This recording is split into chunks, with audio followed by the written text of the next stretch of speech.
So this is the situation as it stands. Astralis signed Cadian, right? In a shocking blockbuster. Maybe it is a blockbuster. I don't know. A Bruce Buffer move, right? Where he's going to replace Bro on the lineup, take over at IGL. He's going to be a rifler. Device is going to stay AWPing. And that's going to be the fix for Astralis. And it's totally for real fix this time. It's definitely the right move. And so, obviously, it's typical of Astralis. You know, they sacrifice these young players, don't they? Not literally, not that we know of. But, you know, in terms of their career, what they do is they say, look, we're going to develop you, come up with Astralis. Oh, look, we can sign somebody and maybe attain immediate success. So, sorry, fuck your career. And out they go. And, you know, it's not just Bro. We've had Buzz. We've had Lucky. We've had Bubsky. We've got a long line of basically wasting Danish prospects and derailing their career. None more egregiously than Bubsky because he never had a playing career ever again. So anyway, the assumption was going to be that we would see Bro one last time, get to give him the 07 salute in chat and say, you know, thanks for your service to Astralis, everyone's favourite organisation, and, you know, good luck with the rest of your career. But in the announcement, okay, Astralis had said, oh, no, Cadian will be making his debut at the Blast Fall final. And you go, yeah, but hang on, that can't be real. Because it turns out the registration deadline for that was on the 4th of September, and they didn't announce Cadian until the 17th. So how does that work? And we also know from the chairman and co-founder Nicola Nyholm, we also know that they weren't even in talks with Cadian when they registered the roster. He said it came together in 36 hours. So if it came together in 36 hours isn't 13 days. So, you know, what went on? And yet they assumptively put into their press release, oh, he'll be playing at Blast, even though it's against Blast rules. Now, it turns out that incredibly, in this insane, fortuitous set of circumstances, not only did Astralis announce he would be there, at the same time, Bro had a medical emergency. So incredibly, what you are meant to believe is that they announced that Cadian would definitely be at this tournament he wasn't eligible to play at in their press release. And Bro got sick at the same time. He got sick at the exact same time in an unspecified medical emergency, the details of which just can't be revealed due to Danish law, unfortunately. And one thing we do know about the medical emergency is it is going to last the exact amount of time as the tournament. It's just incredible how these things keep happening to Astralis. We really should get Dr. House on this so we can have a series of predictable story beats where it's wrong, it's wrong, it's wrong. He was right all along. Because I'm going out on a limb here, guys. Right? I'm going out on a limb. I think Astralis are lying. I know. It's fucking crazy. I don't think Bro has a medical emergency. More on that later. Although, as we talked about yesterday, his own agent and representation has said Astralis are lying, and that Bro is healthy and eligible to play. So, there he is. His agent, Bro's representation. Understand, you give your agent proxy to speak on your behalf, don't you? So, that's as good as Bro saying it, right? More on that later, too. Because Bro's gonna meet with one of those unfortunate esports incidents, esports accidents. So, based on this and everything I know and all of the facts and the incredible timing of it, I'm of the belief that Astralis should have to follow the rules that have been enforced for every other team, with the exception of Evil Geniuses once, and they should have to use their coach as their registered stand-in, or use Bro himself, which would be optically terrible after you've said he's medically unfit. So Rugger should have to play. And why does this matter? Well, look, in the brave new world of 2025, Valve have essentially turned our circuit into one big cohesive ranking where invites are dictated by world placement, and if you want to run a tier 1 tournament, you are obligated to invite, they don't have to accept, the teams that are ranked in that top 16, and that will apply for all of the S-tier tournaments that want to offer like over $250,000, which is all the ones you watch and like. So if you go to a tournament, this one, by the way, will be included in helping us achieve that ranking.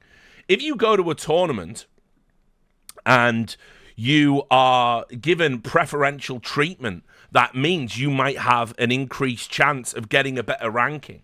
It doesn't just break this one tournament. It breaks the entire fabric of Valve's new ranking system, because this event will count towards that. So when Blast break their own rules, and it is an objective fact they have done that, they have exercised their own discretion to allow Astralis to have Cadian. Obviously, it affects every team, because no matter where Astralis were to finish, it would be at the expense of everybody else. And obviously, as I outline in the article I wrote today, which I'll show you, I'll also just put it up, just to prove to you that it's real.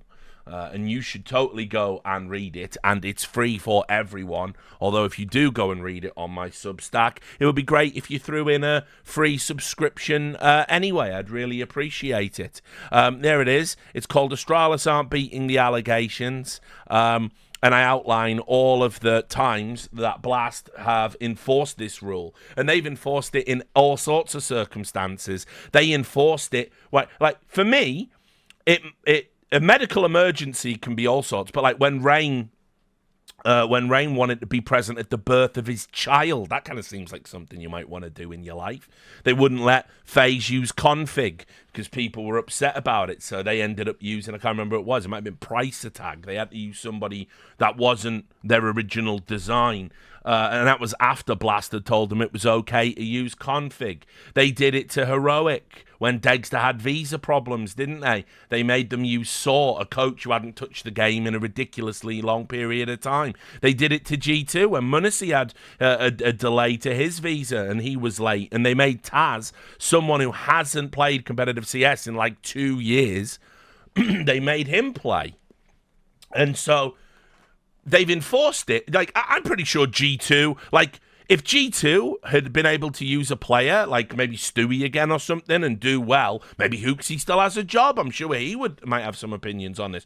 Who really knows? It's insane that they've enforced it for all of these other orgs. And I'm told, by the way, that Astralis in the background were one of the teams that were complaining about this when they weren't enforcing it, and now they've decided to turn a blind eye for Astralis. Obviously, there's a rich history of connection, which I also outline in this, between Blast and Astralis. They were once upon a time owned by the same company, Refresh Entertainment. After they separated in 2019, obviously they still all knew each other. The management role still buddies. That just so happened to be round about the same time Astralis started skipping out on Star Series and IEM Sydney and DreamHack Dallas. In other words, they weren't going to events, and Astralis were a big draw back then. We're talking 2019, because that was when they still had the golden core that won all the trophies, and they were a big draw. Not the shit show they are now, because they're one of the most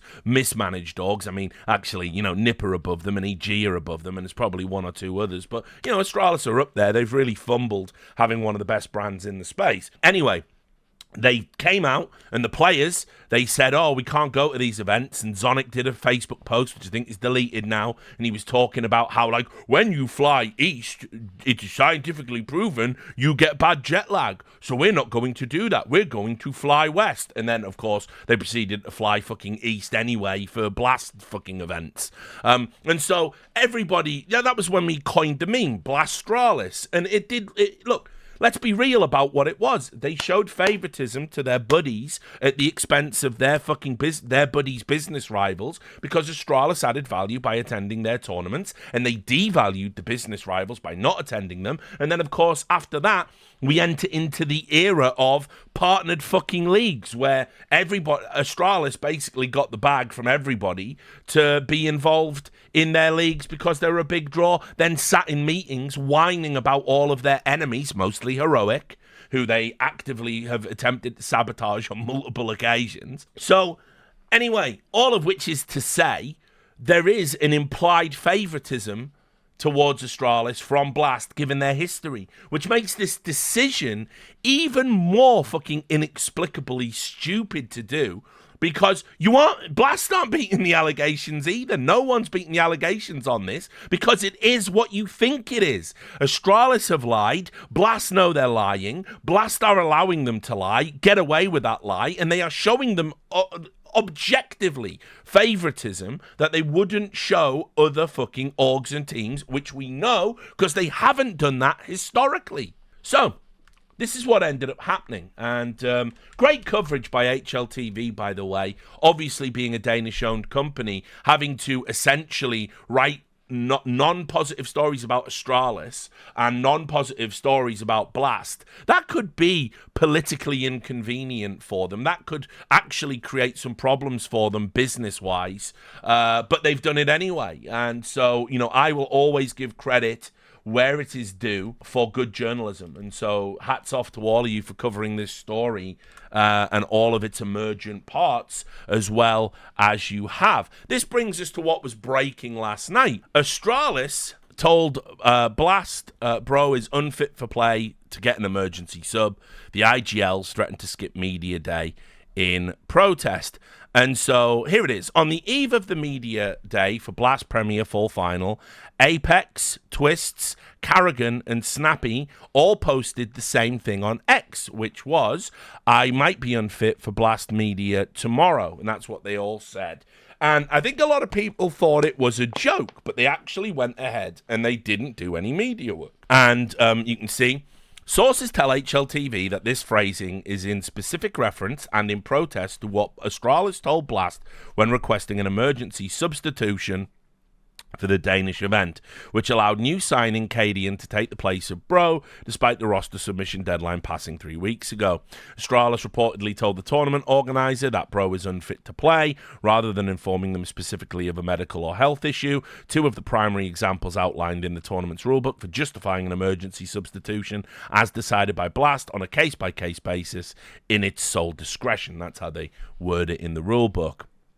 The reasoning is also not in line with Blast's emailed statement to teams attending the full final about the substitution, which stated an emergency addition to Astralis' roster had been approved due to a medical emergency. A player being unfit to play does not explicitly imply a medical issue, which is an interesting point. There's a lot of chatter among the journalist classes in esports that what they're saying is, when Astralis said he was unfit to play, that it was exactly that. They're just saying he's unfit, as in maybe he's not in a good headspace. Obviously, he's been dropped from the team. And then has that been implied that it was a medical issue? I don't know. So it seems to me that what they're saying here in this reporting is that actually he might not even be medically unwell, which is in line with what his agent said. And they've granted a medical exemption for someone who isn't unfit. Well, or rather, isn't medically unfit, but is maybe mentally unfit, like not in a good headspace. I don't know. It just seems like another classic fucking, game of literal musical chairs in terms of what word means. And Astralis do shit like this all the time, but I don't know. Maybe the fuck-ups at Blast's end. I really don't know. Regardless, they shouldn't be granting this exemption in this instance under any circumstances. See prior examples where they haven't. And also, I would add this. I think it's on Astralis to be specific. They're saying, we're Danish, so he's an employee of ours, so we can't reveal his medical situation. But, I mean, obviously, that's what they said to HLTV. Obviously, Bro can. He can choose to do that. So why is... But if there's nothing wrong with him, as his agent says, obviously he can't do that. This is what I mean. We know Astralis are lying. So anyway, the story got updated, and Blast gave a statement saying, Astralis declared that Bro was unfit to play in the fall final. We aren't able to reveal further details around this due to confidentiality. We have never asked teams for doctor's notes, as we take teams' accounts at face value and always have. We are in the process of seeking further clarification from Astralis on this matter, and if we feel it is needed, we will look into sanctions and penalties. And everyone went, all right, Blast are going to investigate it. Astralis are going to be banged to rights. More on that in a moment. Let's follow through the storyline about how the IGLs turned down all of the media work, which I absolutely commend them doing. There was a complete list of all of the IGLs that didn't turn up to do media. And again, just to reiterate it, because I know some of you might not be familiar with the process. In the contract of the IGLs and all the players who attend these tournaments, you are obligated to do media work because, as we know, Blast has a ton of like content between the maps and they put stuff on Blast TV. And so as business partners, you are obligated to do these things. So actually, the IGLs have took a risk by doing this. Ordinarily, this would have been, I mean, keep in mind, when we had the Players Association, we had a player walkout over somebody potentially listening to the in-game comms and then maybe potentially leaking it. And we had the first ever esports walkout over that. There was a threatened walkout over not having games after midnight, and we just do that now. And then the Players Association died. So there is no CSPPA anymore. This is why there has to be something. I just don't know. But anyway, the IGLs have come together, and rather than put it on their players, the rank and file, they've put it on them. Very often, by the way. You see the IGLs a lot in media work, don't you? They're very articulate, usually, interesting characters with lots to say about the game. And so you can see there was no Karrigan, there was no Apex, there was no Twists, there was no LXEB, there was no Snacks, there was no Snappy. The only two that did media work were Chopper and Cadian. Now, I'm not going to judge Chopper too harshly for not getting involved.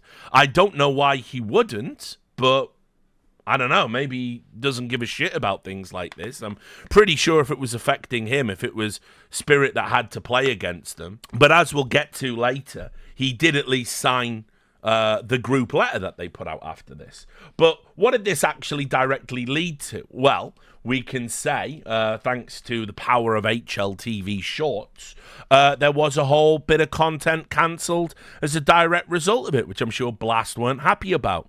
You can see here, Cadian roundtable interview cancelled. External media will not get a chance to speak to Cadian at a roundtable that was previously set up to accommodate interest around the new Astralis in-game leader. After all, it has been cancelled. And so this roundtable that they were going to do, because of all the hubbub and brouhaha, it isn't happening now. And obviously, I mean, look, if there were journalists going to be present at that, I think we all know what kind of questions are going to fucking get asked. You know, it's going to be, what the fuck is going on? You're not eligible to play. Why are you playing? And it's not going to help anyone. So Blast have nipped that in the bud. But also a number of interviews with those IGLs have been cancelled as well. They're not going to be on the broadcast. They're not going to be participating in any of the sponsor activations like the game show stuff.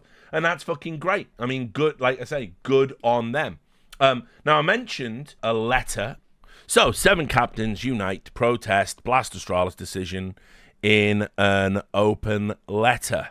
And here it is, the full thing. It was pretty well done. I don't know who wrote this for you guys, but it's good. I couldn't have done better myself. Right. There are 2 things we as IGLs want to address when it comes to Blast's decision regarding the allowance of Cadian to play for Astralis at Blast Fall Finals. Firstly, integrity is of utmost importance. The roster lock rules are established for this very purpose. There have been 2 separate cases where coaches were forced to play for their respective teams, Heroic at Blast and G2 at Blast, Heroic at Blast Fall groups and G2 at Blast Spring Finals. Emergency substitutions have previously been denied. And in this case, we believe that if Bro is in fact unfit to play, Astralis coach Rugger would have to step in and play. The results at Blast Fall Finals have a significant impact on the RMR rankings, as well as a significant impact on the teams that are currently fighting for crucial points to qualify for Blast World Finals. The second aspect we wish to address is our firm stance against the exploitation of mental health or physical health issues as a means to justify the allowance of an emergency substitute. We believe that such matters should never be taken lightly.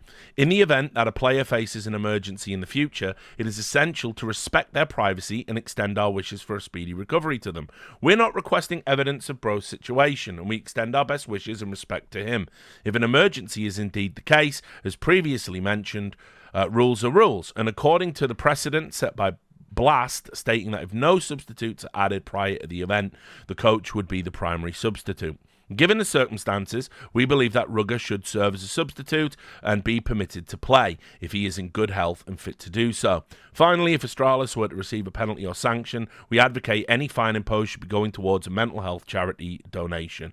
Sincerely, and then all of them with Chopper signing as well. So, I mean, fair dues, right? They've got them banged to rights. But just on this note, I mean, they're in a rock and a hard place. Obviously, the natural thing to do would be refuse to play. But there's so much at stake, it would only hurt you and your brands. Now, I do think Blast would be forced to compel Rugger to be the player if all 7 teams walked out.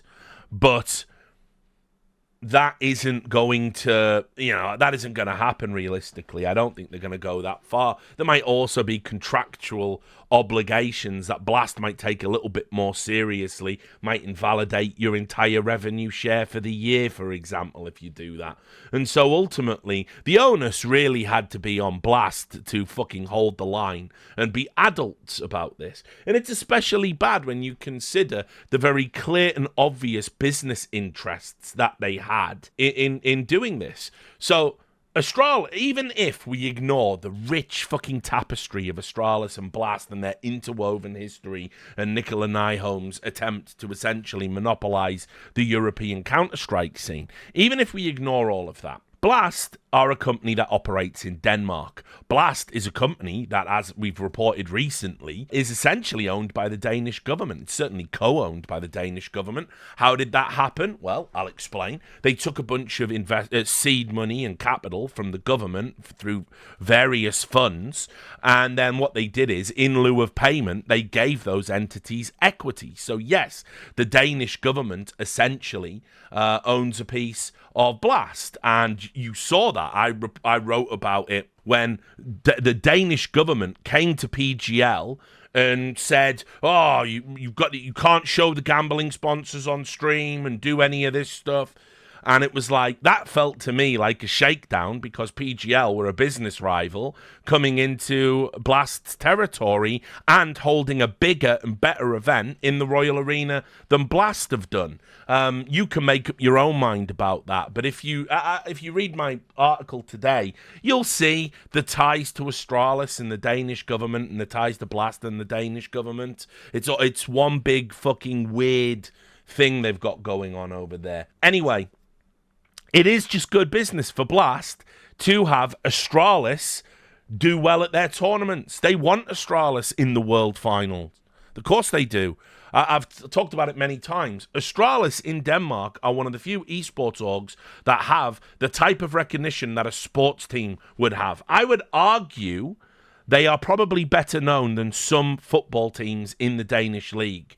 That when you go out in Denmark, especially in Copenhagen, there's Astralis jerseys everywhere. I mean, you see them frequently. They have their own merch stores. They've got their, it's like nothing else.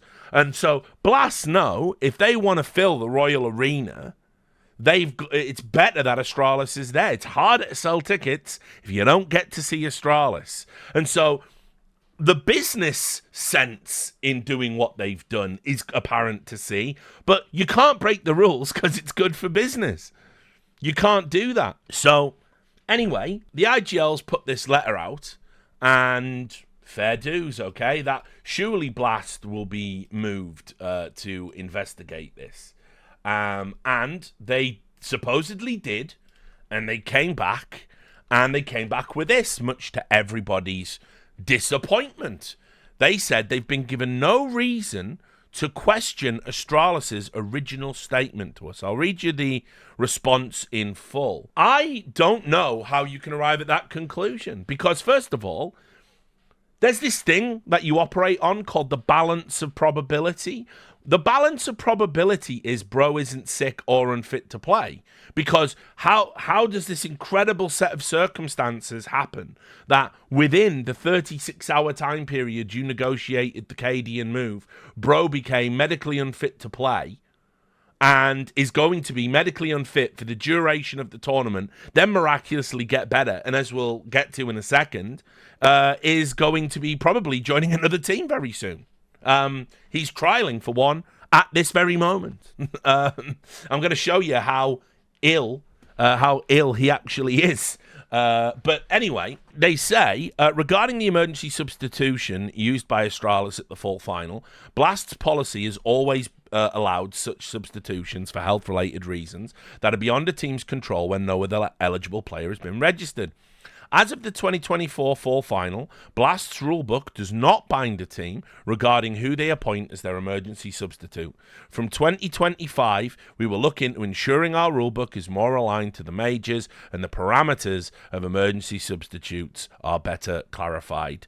So, in other words, what they're saying there is, don't worry about it. We'll let Astralis do it this time, and then we'll fuck everyone else who isn't Astralis in the future. Also, we'll review it in 2025 when you, the esports fan with the memory of a goldfish, will have forgotten. Trust us, bro. Literally, we're going to fix this. There was also a response to the letter saying that was put out by the captains, and they said, in the past, we've denied emergency substitutions when the root cause is visa issues. Per our rulebook, visas are typically the responsibility of the teams and are not considered valid grounds for emergency substitutes in the vast majority of cases. When it comes to player health, we take statements at face value. As a general rule, if these statements were subsequently proved to be false, we reserve the right to impose severe sanctions, such as denying World Final qualification and/or additional prize pool penalties. I'll bring up all of their tweets as well, actually, because they do. They did like this one that I tweeted about, which I just think is where that quote specifically comes from. In this 2024 fall final case, you've been given no reason to question Astralis' original statement to us, and the decision to allow them to use an emergency substitute stands. So what I don't understand about this, when they say no reason, how is Bro's official representation saying he's fit? How's that no reason? That's every reason. You could argue that's the only fucking reason. That's the only reason to investigate and arrive at the conclusion Astralis are indeed lying. Because Bro's representation himself are saying that he's fit and well to play. Also, little detail, and I don't do roster shit anymore. You know, it's like, if it, you know, I'll leave that to the sheep esports maestros. But I was told earlier today while I was writing my article, I was told Bro is actually trialing with Ents right now. Like, actually today. So Astralis are saying he's unfit to play at Blast, but he's fit enough to trial with a team who might be buying him. It's absurd. It's absurd. And then I don't know of many medical emergencies. Let's just check in on Bro's deathbed, right? That he's supposedly on. This is his Faceit profile. He's fucking spamming the games, mate. He's fucking banging the games in. Just played for fucking 8 hours straight. So, I mean, you know, whatever fucking medical emergency it is that's preventing him from playing, holy shit. Obviously immune to fucking Faceit. Now, look, this isn't a dig at Bro, by the way. I don't think Bro wants any of this to be happening. I don't think Bro is unfit to play. I don't think he thinks he's unfit to play. I don't think his representation think he's unfit to play. I think he's fit to play. I think he thinks he's fit to play. I think he should be playing. I think if Astralis was a classy fucking organization, I think Astralis would let him play. Why do I say that? It's his last tournament for Astralis. That's what they've taken from him. Not a chance to say goodbye to the fans. Not a chance to put himself in the shop window and really try hard and show what he can do. No, you don't get that because you were a young player who signed for Astralis. And I don't know why they keep doing it. It is the ultimate poison chalice. I'm glad he's getting a trial with Ents because a lot of people who fucking play for Astralis, the young Danes, they don't get that opportunity. I hope he aces that fucking trial. I hope he gets picked up. Oh, and just on that point, just, you know, because you don't have to take it from me, about 15 minutes after my tweet, sources, Bro in tryouts with Ents. Right? So it is reported on HLTV as well. And I love that HLTV have done it because what HLTV have done there is they've said, yeah, Astralis is saying he's not fit, but he's actually trialing. There's a quote here. Meanwhile, Ents co-founder, the great Natu, love you brother, confirmed to HLTV the team has been trialing and testing multiple players over the past week, including today, without mentioning any names. Yeah, Bro was playing today. He was playing today, guys. He was playing today. Like, who exactly? Natu knows what he's doing there. You gotta love him. Like, what a legend. Just fantastic work. That famous Finnish sense of humor, you know? So, anyway, this is the other part I wanted to show you. And this is why I don't blame Bro. And nobody should be pointing the finger at Bro over this. Not his fault. There's an article. It's on dust2.dk. It's called, I don't know if it'll auto-translate here. Yeah, it won't. But that says, Nicola Nyholm puts words to PR shitstorm. It's what it says. And I'll just read you the quotes that are included here. Oh, look, it does translate. So, Nicola Nyholm, and look, I don't know how much Nicola Nyholm has to do with Astralis these days. I do have to say that, because I have to be fair to everybody when I do this stuff. And I don't know if he's made the decision. I don't know if he's anything to do with this. I don't know if he's anything to do with the signings. I think he just sits in his room and basically says, like, yeah, okay, we can sign that check and we do that. And I'm off to do another episode of Dragon's Den. I don't know, okay? He said to me, you know, he doesn't really have a lot to do with it. He's still involved. He's the chairman, obviously. He's the chairman of the board there. But in terms of the day-to-day, he doesn't really do it. And I think he's coming out now because he's the Nicola Nyholm PR guru. Everyone hates me anyway. And he's giving these statements. That's my read on it. Maybe I'm going soft in my old age. Maybe I no longer see him as a nemesis now that we've got people in esports that actually chop journalists up. You know, maybe that's what it is. But ultimately, I kind of think that's my read on it. But regardless, we will now read his ridiculous statements and crucify him for them. Metaphorically, of course, in Minecraft. We spoke with the founder and CEO of Astralis, Nicola Nyholm. I don't think he's the CEO anymore, but I could be wrong. Maybe he's chairman and CEO. For Blast's Media Day, and asked him if Astralis has been misunderstood in the public debate.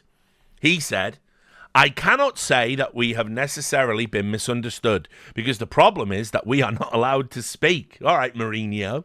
I cannot understand that it is so controversial that we must not comment on personal matters among employees. And it simply does mean that we have our hands tied on our backs to what we must say and what we must not say. That's why it comes as a no comment automatically. Nicola Nyholm continues and emphasizes that it is about the best of the world and that some may say more than they should. I would say that I have received plenty of bashing in my time in esports.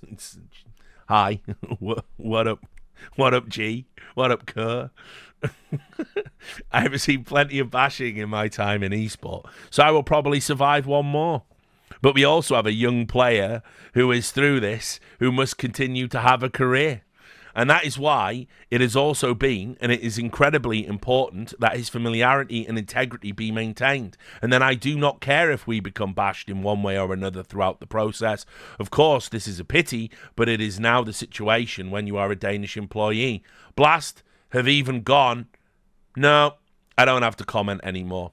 Is it something that Blast may have gone over, what they actually have powers to in relation to their statements? After all, there are at least some strict rules in Denmark regarding confidentiality as soon as it is about an employee, and that is what I must adhere to. This is the headshot quote, right? This is why none of this is Bro's fault. I think the fact that there are no comments from Alex, meaning Bro, from the agent or from us anymore, should be interpreted as having solved it.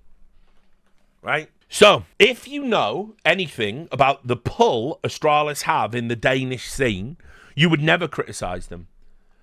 And again, I included this in my article today. Astralis have such insane levels of hubris that, remember when Janko said the org had gone to shit? Their director of communications publicly threatened to tell stories about him. Oh, right? Like, what stories? Said Janko to Chad.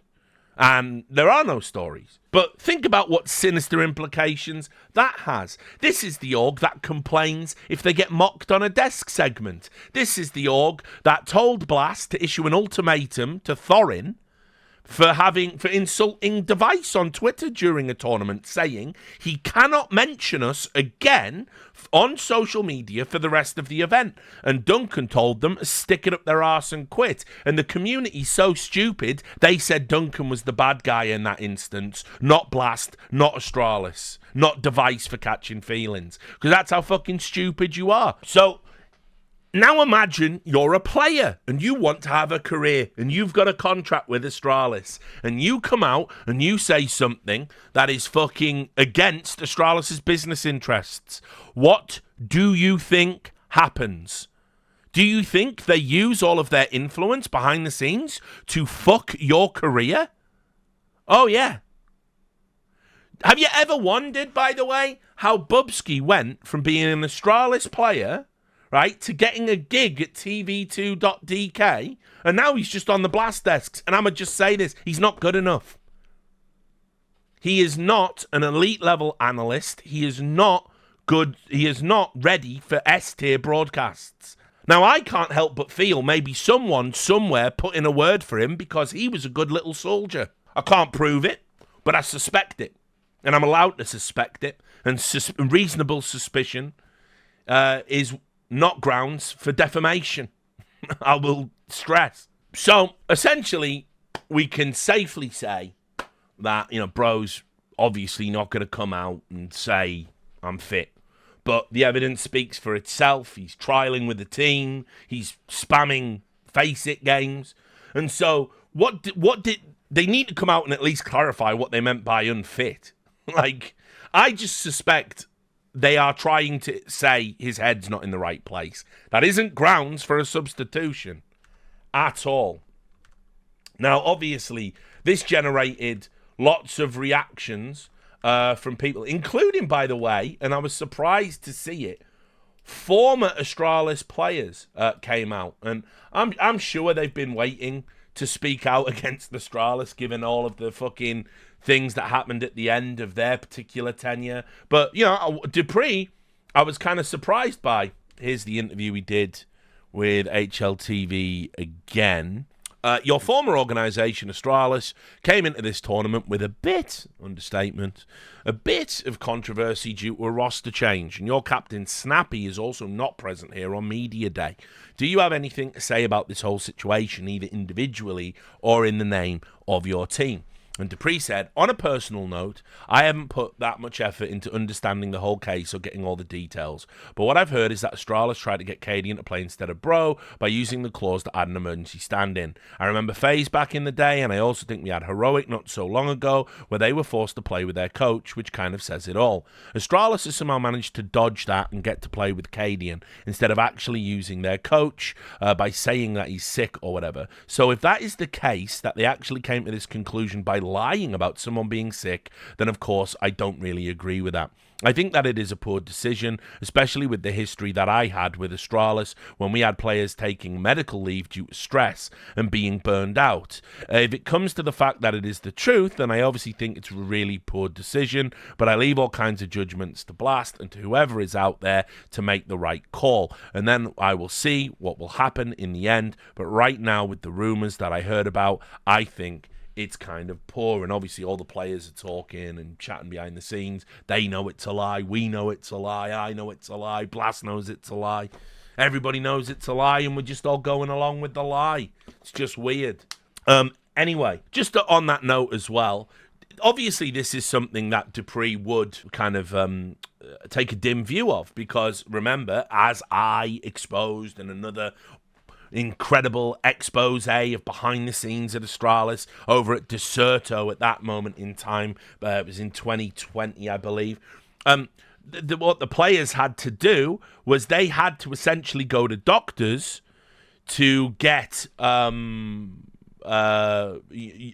sick notes saying they were suffering from burnout. And they did, and they had to do that. And why did they do that? Because Astralis wouldn't give them a break.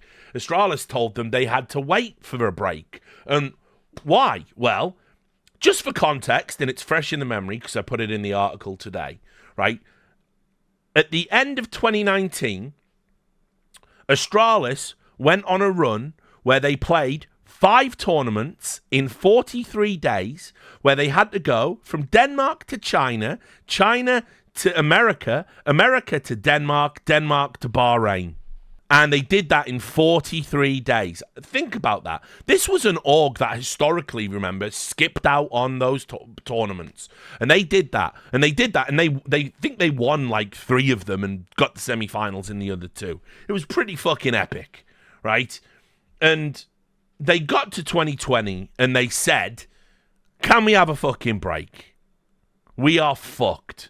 And Astralis said, no, because we've entered into these partnerships and we've got contractual obligations. Also, we're floating on the NASDAQ. And maybe if you guys take a break and we're not competing, that might affect the share price. That's what people told me behind the scenes. So those players got told that they couldn't have a break at that time because it was inconvenient. So they had to go to a doctor, and I think it was either Zipnix that did that, or maybe Zipnix didn't get a doctor's note. But in the end, I think he leveraged through the CSPPA, and then Glaive got a doctor's note, and that's what they had to do just to get a fucking break. Okay? Then the pandemic came, and Astralis went to those same players, still waiting for the break that they had to fucking fight to get, and say, would you take a 30% pay cut? I mean, it's crazy, right? Like, it's fucking crazy that they did that. And yet it happened. And so, yeah, if Astralis are using sickness to get what they want and it's not real, it's really bad when you know their history. I'll also add as well, so get this, just 2 months, less than 2 months, right, after they asked their core 5 to take a 30% pay cut, which they weren't contractually obligated to do under any circumstances, after denying them a holiday, do you know what Casper Hit did? Casper Hit posted a blog saying we should have a 10-man roster. Have you ever wondered about the timing of that, by the way? So you said you had to take pay cuts to keep the org stable. Then 2 months later, you announced you want to hire another 5 players. You ever wondered about the timing of that? Well, let me tell you, those players that they were talking about bringing in, the extra, they were going to be scabs. Obviously, if I can bench you during contract negotiations or ahead of contract negotiations and put a player in who costs less, has a smaller salary, and we can still win, fuck your negotiations. Incredible, isn't it? There've been some other reactions as well, which we'll get to. Trying to be thorough here because stuff. Like I said, it's still a story that's kind of emerging. Twists put out his own separate statement. What has happened over the past couple of days revealed a major issue, one that is very threatening to every player in CS, and that is player representation not being respected by a tournament organizer. If the agent is disregarded and not looked upon as the most accurate figure to represent said person, what are we really doing here? Letting any organization dictate the health of a player and not seek the person who is actually the representative is a recipe for disaster, especially when players can be easily silenced or threatened and cannot provide input themselves. I hope going forward that representatives are also consulted and questioned in any situation that would cause concern over a player's well-being. I think this should go for any esport as well and should be used as a wake-up call. And this is a really good fucking point. This is what I mean about Twists having a good head on his shoulders, even though, the whole fucking IGL thing and the Cadian thing. I mean, shit, man, maybe it's going to work for him. Maybe he's the one guy who can, like, pull this off because he has had a pretty... He is generally, by and large, a sensible guy. He's right. It is an interesting question that people have just apparently overlooked. Why is it the orgs that get to say who is and isn't fit? Why is that? Now, I can understand you choosing not to play a player based on your feelings. If you've got substitutions, you pick the 5 that go into the starting lineup. But you can only do that within the framework of eligibility, which Astralis did not do. And it should be on blast to go around and say to a player, are you well enough to compete? It's their tournament. It's their rules that they have to enforce. Now, Astralis can put their foot down and go, well, we don't want Bro to play. And then Blast can go, okay, so who's eligible to replace him? And Astralis would go, Rugger. That's not as good, is it? By the way, good to see you, 3K2. There's a fucking Blast from the past, mate. Holy shit, I haven't seen you about in ages. And you're a first time. You've never, in all these years, you've never come in my stream. That's crazy. What a G. Good to see you, mate. To answer your question, because not only are you an old friend, but a first-time chat, I will say, when you ask what were they supposed to do, this is what they're supposed to do. Enter into good faith negotiations with players that have served them loyally and faithfully and made them one of the best brands in Counterstrike. That's what you're supposed to do.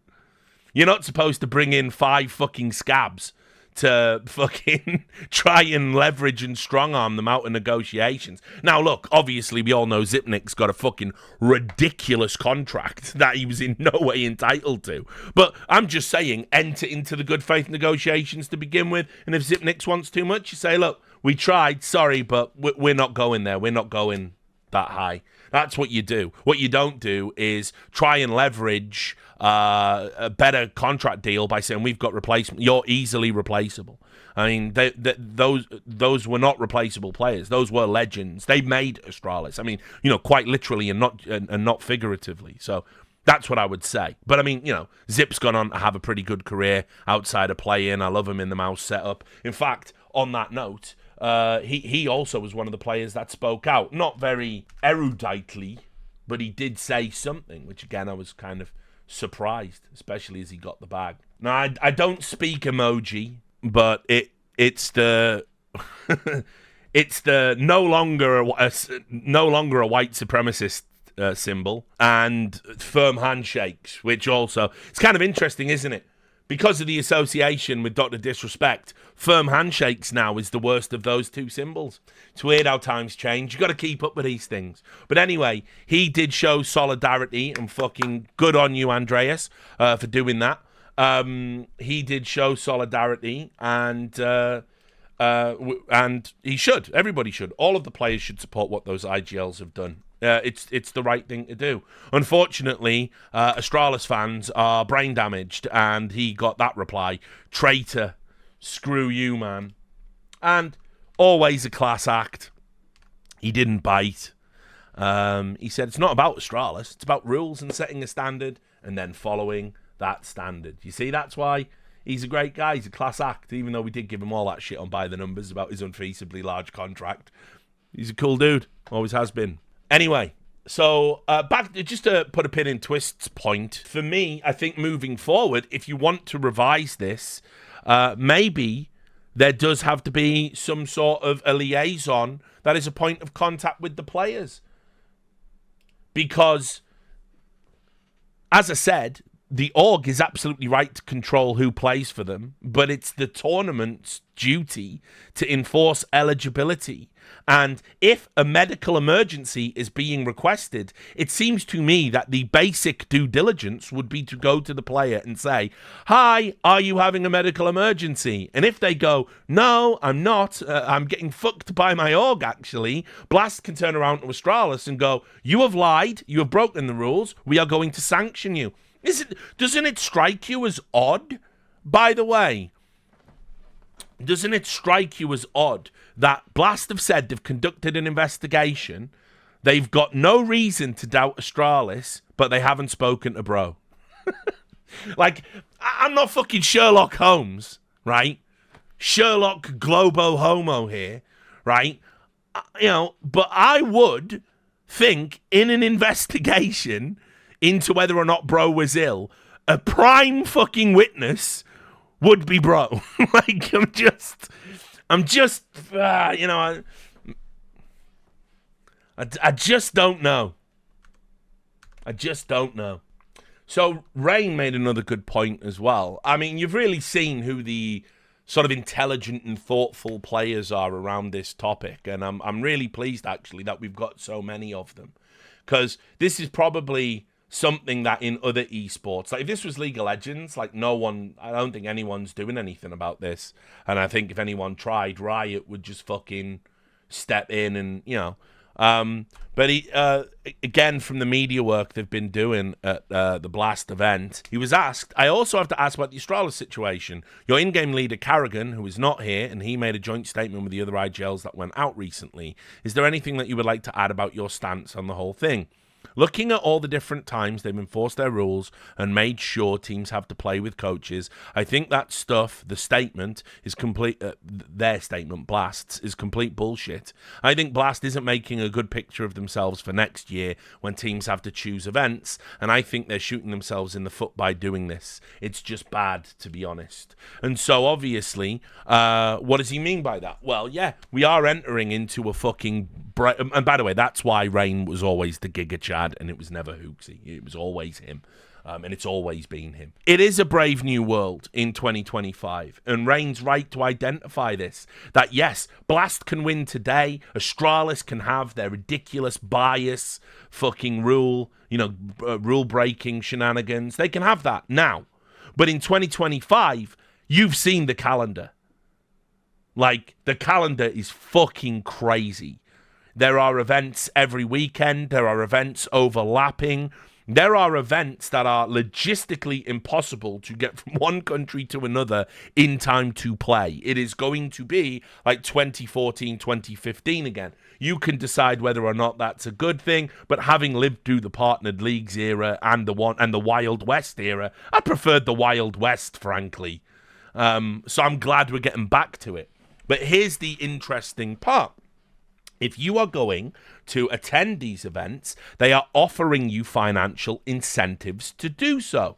Why? Because they know you can't play them all. And so they want you to play theirs because that's how they make their money. Remember, the business operation of what a tournament operator does, it's very straightforward. A tournament operator sells tickets, merchandise, and most importantly, sponsorships predicated on live attendance at their live events and eyeballs on the online, on Twitch, on streaming platforms. Remember, there's no more broadcasting rights deals in esports because the Overwatch League fucked that for everybody with $90 million for 2 seasons of absolute slop for a league that doesn't fucking exist anymore. Okay, so there are no more broadcasting deals. Unless Kick want to come, and we can all have a good time watching on Kick, and surely no one in esports would complain about that whatsoever. But this means now they are paying you to attend their events because it is essential to their business that the biggest teams go to their events.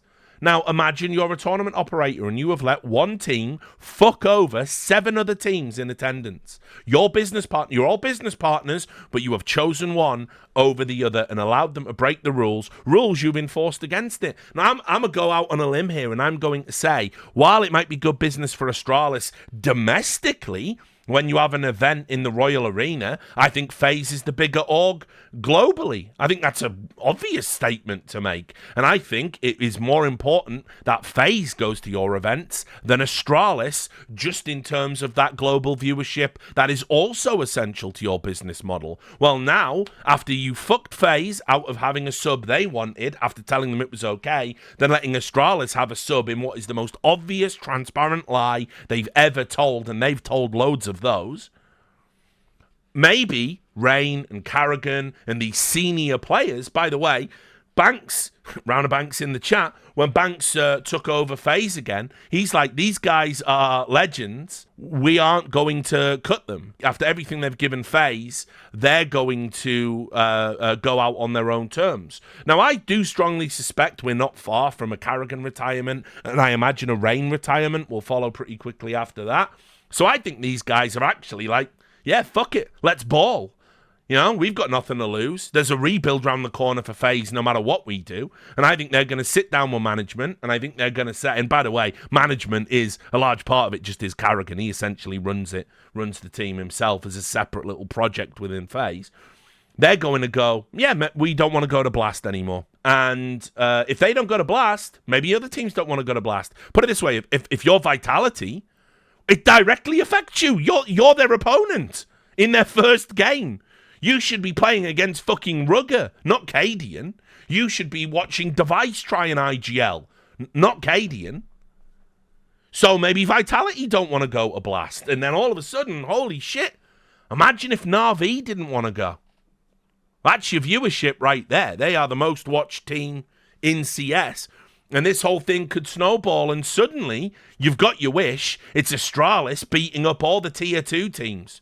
And they're just beating up on them relentlessly. Hi, everyone. Welcome to the Blast Fall Final. It's Astralis versus Sprout. They don't even exist anymore, but you get the point. And, like, no one would turn up for that. Everyone would be fucking bored by that. Right? No one would give a shit. So they're playing with fucking fire, and I am glad a player, and I hope all the other players, especially the IGLs leading this, I hope they recognize this. You're holding the cards. I put the line in the article today. Astralis think they've got Blast by the balls, but you 7 can squeeze a lot fucking harder. And you should. This should not be allowed to stand at all. I'm going to give a few final thoughts on this particular topic. This is why we need a player association. I hope something that comes out of this is we reform a player association. I am volunteering my services as a former trade unionist, somebody that has tried to set up a player association before, someone who's got 20 years of service dedicated to player welfare. I will offer my services for free to the players if they wanted to appoint me as a stand-in representative of their interests if they feel nobody else can do it. It has to start with communication. You guys have to get into a channel with each other. I know you already are, but I mean one that is free from any prying eyes, from any external influencers. You can't have tournament operators in there. You can't have management in there. You can't have team staff in there. You might not even want your coaches in there if we're being honest about it. It has to be something for players and players only. And where these organizations have failed in the past is the scope has either been too big or the conflict of interests too clear.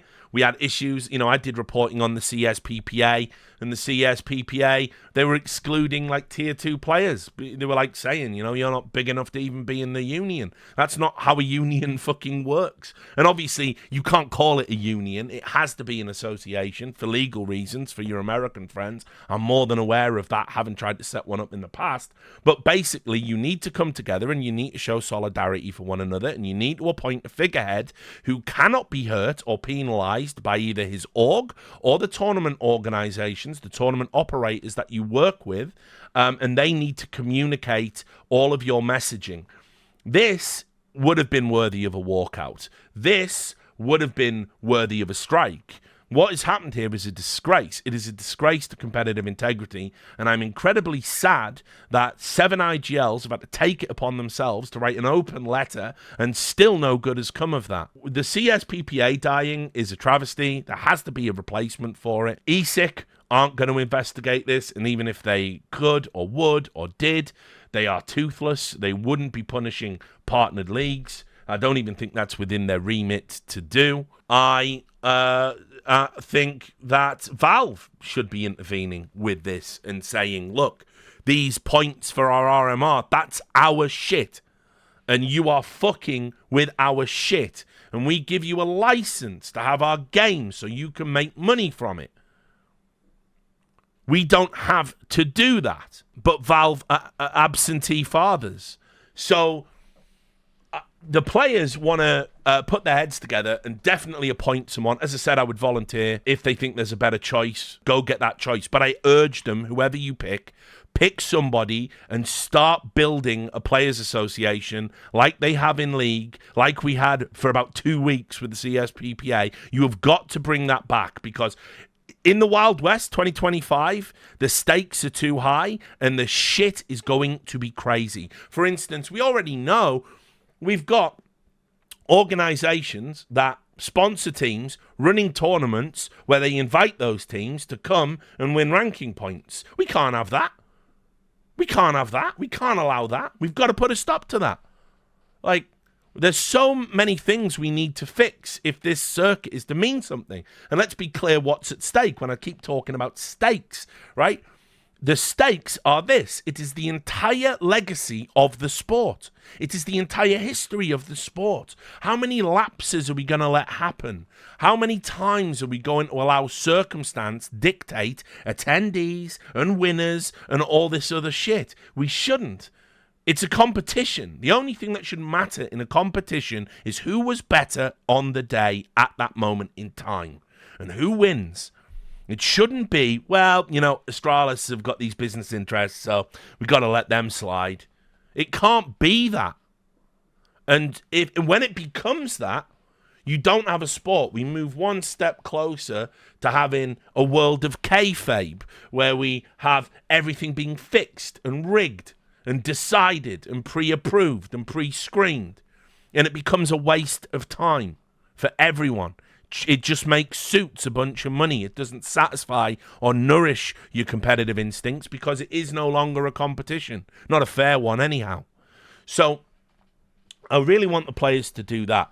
I haven't had time to contact Valve, and ultimately it's too late now. It does look like, barring some sort of last-minute crazy about turn from Blast, it does look like Astralis are going to get their way yet again. And so I will end it on this note, and I will say to anyone who watches this in the industry, and I'm even talking to ESL here, I'm talking to Blast, I'm talking to every tournament operator, in 2025, you aren't partnered with Astralis.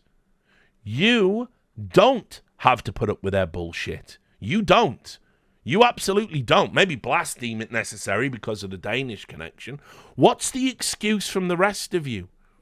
This is an org that has fucking rampaged through esports, doing everything they want. I want you to imagine that you were like the owners of Heroic. Think about all the shit they pulled, the Hunden fucking files, the fucking, you know, they got fined $100,000 for that from ESL. Why weren't they expelled from the fucking league? Why weren't they cut out as partners? These are important questions. Also, they've got shareholders. What are you doing?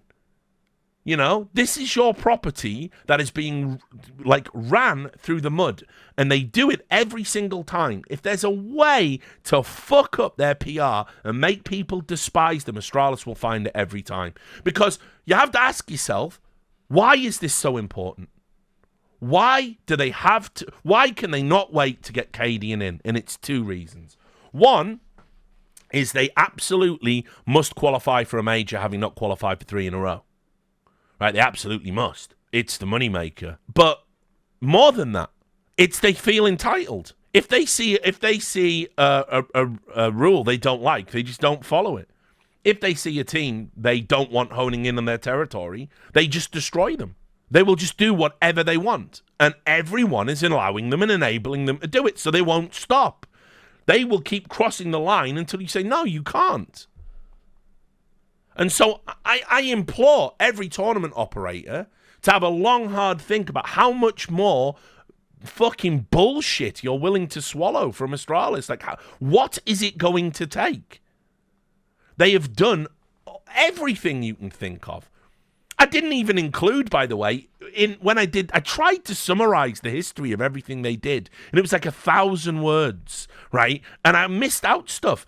I forgot about that weird little crypto fucking sponsorship they had, that weird little fucking IPO startup that was run by financial criminals, esports.com. No one even talks about it anymore. I left that out. So if we're all super serious about esports being a wicked place and a good place for players and everyone making money and having a good time and competition being fair and honest, Astralis don't fit into that fucking they don't fit into that paradise, that utopia anymore. They just don't. They have received next to no penalties whatsoever for the shit they have done down the years. They came into the community predicated on a lie. Remember? No, we don't own multiple teams. It's just media rights. Muggins here gets the documents. We never said that we didn't own all these teams. It's in black and white. I've included it in the article today. It's a player-owned organisation. P.S. Those same players that own the organisation can't have holidays because apparently owners can't give themselves time off. It is egregious. It is beyond a joke. And it's starting now to ruin everything. I don't care. Like, if Blast wasn't tied in to RMR's majors, world ranking, if we hadn't have revised this key thing, I'd just say fuck Blast and we just get on with it. Yeah, it's Blastralis, forget about it. You know what I mean? But now it is the whole fabric of competitive CS you are letting Astralis destroy. Nah, that can't stand. It cannot stand. Somebody has to do something. I urge the players to do it. I urge Valve to do it. I urge TOs to do it. It's still not too late for Blast to do the right thing. But we will see. My money is on the wrong thing.